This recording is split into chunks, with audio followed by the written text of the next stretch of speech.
இன்னைக்கு நாம போற விஷயம் ரொம்பவே சுவாரஸ்யமானது. சமீபத்துல வந்த சில தரவுகளின் தகவல்களை வச்சு நாம பண்ண போற ஒரு ஆழமான அலசல் இது. மத்திய நாடுகள் நடக்கிற புவிசார் அரசியல் ரகசியங்களையும், திரைக்கு பின்னாடி எப்படி கூட்டணிகள் சட்டு சட்டுன்னு மாறுதுங்கிறதையும் இந்த தொகுப்பு ரொம்ப தெளிவா விளக்குது. இது ஏதோ சாதாரண அரசியல் லூஸ் கிடையாது. பல உலக நாடுகள் சம்பந்தப்பட்ட ஒரு மிகப்பெரிய ரகசிய வலைப்பின்னல்.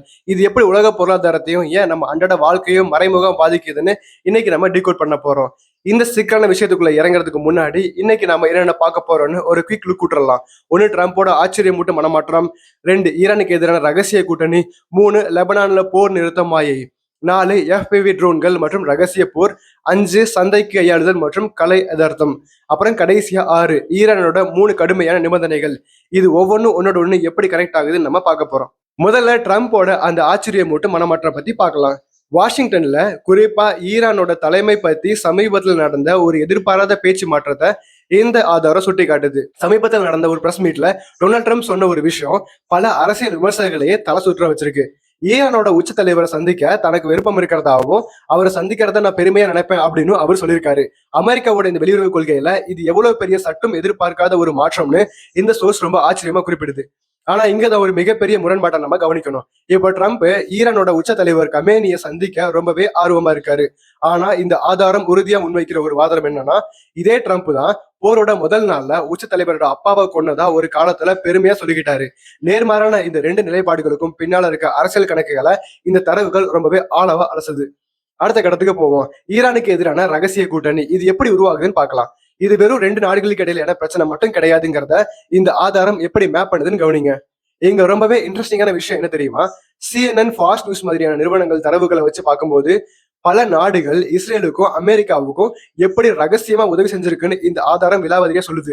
குவைத்தும் ஐக்கிய அமீரகமும் முதல் நாள்ல இருந்தே தீவிரமா சப்போர்ட் பண்ணிருக்காங்க. அது மட்டும் இல்லாம அசர்பைஜான்ல ஒரு ரகசிய மொசாத் தளம் இருந்ததாகவும், ஈராக்ல இருக்க அமெரிக்க தளங்களை தாக்குதலுக்கும் தளவாடங்களுக்கும் பயன்படுத்தியதாகவும் இதுல சொல்லப்பட்டிருக்கு. ஜெர்மனி கூட ரகசியமா ஐரோப்பிய உதவிகளை செஞ்சிருக்கான். இதுல இன்னொரு ஷாக்கிங்கான விஷயம் சோமாலியால நடந்த பத்தினது. ஆப்பிரிக்காவுல சொமாலியாவில இருந்து பிரிஞ்ச ஒரு சின்ன பகுதி தான் இது. அமெரிக்காவோ அரபு நாடுகளோ இது இன்னும் அதிகாரப்பூர்வமா ஏத்துக்கல. ஆனா இஸ்ரேல் இதை அங்கீகரிச்சு அங்க இருந்து ஈரான் மேல லாங் ரேஞ்ச் ஏவுகணைகளை ஏவுறதுக்காக ஒரு ரகசிய ராணுவ தளத்தையே அமைச்சிருக்காங்கன்னு இந்த சோர்ஸ் நமக்கு சொல்லுது. நினைச்சு பாருங்க, உலக அரசியல்ல இது எவ்வளவு பெரிய மூவ். அடுத்து 3வது பகுதிக்கு வருவோம். லெபனான்ல போர் நிறுத்த மாயை. பொதுவெளியில நம்ம பாக்குற போர் நிறுத்த அறிவிப்புகளுக்கும் லெபனான்ல உண்மையிலே களத்தில் நடக்கிற விஷயங்களுக்கும் எவ்வளவு பெரிய வித்தியாசம் இருக்குன்னு இப்ப பார்க்கலாம். உண்மையிலே சொல்ல போனா இந்த சீஸ் ஃபயர், அதாவது போர் நிறுத்தங்கிறது ஒரு தந்திரமான பொறி அப்படிங்கிற ஆதாரம் வாதிடுது.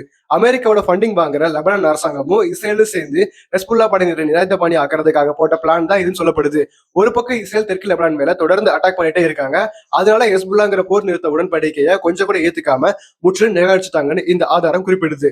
4வது பகுதி, FPV ட்ரோன்கள் முன்னேற்றும் ரகசிய போர். புது புது டெக்னாலஜியும் சில குறிப்பிட்ட தந்திரங்களும் களத்துல இந்த மோதலோட போக்கையை எப்படி மாத்துதுன்னு பார்க்கலாம். சிரியா வழியா ஆயுதங்கள் வர ரூட் எல்லாம் கட் ஆனதும் ஈரான் ஒரு செம ஸ்மார்ட்டான புது உத்தியை கையாண்டதா இந்த ஆதாரம் சொல்லுது. அதாவது டைரக்டா ஆயுதங்கள் அனுப்புறதுக்கு பதிலா லெபனான்லயும் காசாவிலையும் அதிநவீன FPV ட்ரோன்களை, அதாவது ஃபர்ஸ்ட் பர்சன் வியூ ட்ரோன்களை உருவாக்குறதுக்கான டெக்னாலஜி ஈரான் கொடுத்திருக்காங்க. இதோட ரிசல்ட் இஸ்ரேலி படைகளுக்கு எதிர்பாராத பெரிய டேமேஜ் கொடுத்திருக்கு. குறிப்பா 63க்கும் மேற்பட்ட இஸ்ரேல் வீரர்கள் படுகாயம் அடைஞ்சிருக்காங்கன்னு சொல்லப்படுது. களத்துல இது ஒரு மிகப்பெரிய கேம் சேஞ்சர்னே சொல்லலாம். இது எதை நம்ம ரொம்ப கிளியரா காட்டுதுன்னா, இஸ்ரேலுக்கு வெளியில இருந்து மட்டும் இல்லாம இஸ்ரேலுக்கு உள்ளேயே ரகசியமான நாச வேலைகளை ஈரான் ரொம்பவே சக்சஸ்ஃபுல்லா செஞ்சுட்டு வருதுங்கிறது தான். டெல் அவீவ் நடந்த ஒரு கார் வெடிகுண்ட தாக்குதல மூத்த மொசாட் அதிகாரி ஒருத்தர் கொல்லப்பட்டாரு. அதுக்கு ஹண்டாலா அப்படிங்கிற ஈரானிய ஹாக்கிங் குழு பொறுப்பேற்றுக்கிட்டது இதுக்கு ஒரு நேரடிய சான்றுன்னு ஆதாரம் சொல்லுது. இஸ்ரேலோட தாக்குதல்களுக்கு ஈரானோட சைலண்டான பதிலடி இது. ஓகே, இப்போ 5வது பகுதிக்கு போகலாம். சந்தை கையாளுதல் மற்றும் கல யதார்த்தம்.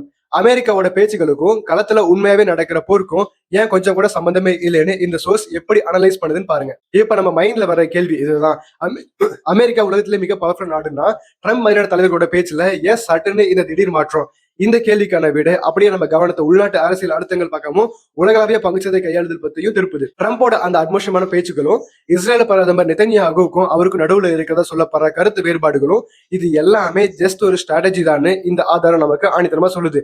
நெதன்யாகு ஜெயிலுக்கு போவாருன்னு ட்ரம்ப் எச்சரித்ததா ஆக்சிஸ் மாதிரியான நியூஸ் போறதெல்லாம் கேட்கவே கொஞ்சம் விசித்திரமா இருக்குல்ல. ஆனா இதுல பங்கு சந்தைகள் தங்களை சாதகமா மாத்துறதுக்காக திட்டமிட்டு வெளியிடப்படுற தந்திரோபய கசிவுகள், அதாவது கிராட்டிக்கல் லீக்ஸ், அல் ஜசீரா மற்றும் ஆதாரங்கள் சுட்டிக்காட்டுது. சரி, இப்போ நாம கடைசி பகுதிக்கு வந்துட்டோம். ஈரானின் 3 கடுமையான நிபந்தனைகள். இந்த மொத்த பிரச்சனைக்கு ஒரு முற்றுப்புள்ளி வைக்கணும்னா, ஈரான் வைக்கிற அந்த அசைக்க முடியாத 3 நிபந்தனைகள் என்னென்னன்னு பார்க்கலாம். அமைதிக்காக ஈரான் வைக்கிற சமரசமே இல்லாத கோரிக்கைகள் மொத்தம் 3. 1, எல்லா போர் மற்றும் விரோத போக்குகளையும் முற்றிலும் முடிவுக்கு கொண்டு வரணும். 2, வெளிநாடுகள்ல முடக்கி வைக்கப்பட்டிருக்க ஈரானோட பில்லியன் கணக்கான சொத்துக்களை திரும்ப தரணும். 3, ஹார்மோஸ் ஜலசந்தியில சுங்க கட்டணம் வசூலிக்க ஈரான் அனுமதிக்கணும். இந்த 3 கண்டிஷனும் முழுமையா நிறைவேற்றப்பட்ட வரைக்கும் ஈரான் எந்த ஒரு பேச்சுவார்த்தைக்கு வரமாட்டாங்கன்னு இந்த ஆதாரம் ரொம்ப திட்டவட்டமா சொல்லுது. சோ இதுல நம்ம புரிஞ்சுக்க வேண்டிய முக்கியமான பாயிண்ட் என்னன்னா, இந்த 3 நிபந்தனைகளுமே இப்போதைக்கு ஈரானோட அதிகார பலத்தை ரொம்ப தெளிவா காட்டுது. ஒரு பக்கம் அமெரிக்காவுல போர் வேண்டாம்னு உள்நாட்டு அழுத்தம் 4 கால் ஏறிக்கிட்டே போகுது. அதனால எப்படியாவது ஒரு டீல் பேசி முடிச்சிடணும்னு அமெரிக்க நிர்வாகம் ரொம்பவே தவிச்சிட்டு இருக்கிறதா இந்த அனாலிசிஸ் சொல்லுது. இப்ப நமக்கு முன்னாடி நிக்கிற ஒரு மிகப்பெரிய கேள்வி இதுதான். அமெரிக்காவோட மார்க்கெட் பிரஷரும் உள்நாட்டு அரசியலும் சேர்ந்து ஒரு கட்டாய அமைதி ஒப்பந்தத்தை உருவாக்குமா?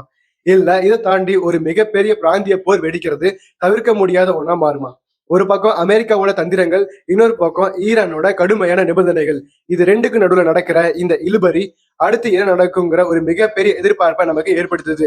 இதோட ரிசல்ட் ஒட்டுமொத்த உலகத்தோட எதிர்காலத்தையே தீர்மானிக்கலாம். பொறுத்திருந்து பார்க்கலாம்.